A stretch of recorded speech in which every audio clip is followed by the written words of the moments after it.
Well, as we work our way through halfway of the weekend, you have been seeing some record temperatures. Yes, Friday we set a record high at 87 degrees. Today we tied a record high at 87 degrees. It's kind of just some scattered cloudiness, just a summer-like afternoon. You know, the morning temperature was 66 degrees. We warmed up to 87 for the afternoon. Both of those are about 20 degrees above our averages. And as I said, there's that record right there, 87 set back in 1929. So truly, the second day in a row to set a record high is pretty impressive. Those morning low temperatures have been setting records in the mornings as well for having the warmest start to the day on record. Now, off to the west of us, they have just been in horrible shape across Arkansas, Memphis, up into parts of the mid-south here. This has been a big deal with flooding, severe thunderstorms, and tornadoes. Today is day 4 of this event for them. It's been part of a stationary front. It's just not moving at all. So their severe weather threat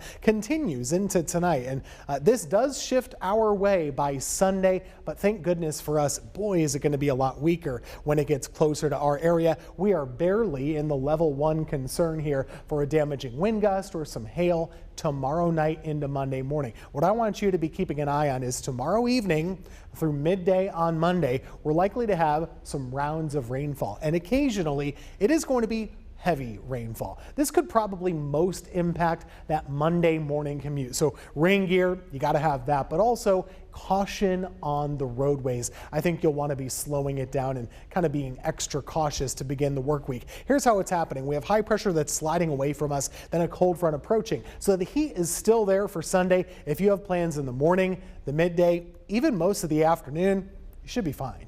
But the evening is when some of that rain starts to roll in, and you'll notice on occasion it is a little heavy. It's also pretty slow. So this could linger even through a good chunk of the day on Monday, and that will up our rain total. The longer it lasts, the more rain you're going to see. Now on the front side of this, tomorrow evening, that's when we could have 1 or 2 severe thunderstorms. So we'll watch out for that possibility. Main concern would be damaging wind gust or hailstone. Now, overnight, this just continues. Temperatures are muggy in the 60s, and then into Monday we go. Most of this should be done by around 12 noon. Now, temperatures will start to really cool by Monday evening. That's when the cold front slides by, and you'll notice our temperature dropping like a rock behind it. Now, as far as rain potential goes, I'm expecting in general about 1 inch of rain for our area. Some people could get a little more. Others could get a little less. That's the most rain we've seen in a while, so we'll be happy to have it. Fast forward some time, this cold front, as I mentioned, it's a real one. Take a look at this. Kind of a shock to the system. Imagine going from where we've been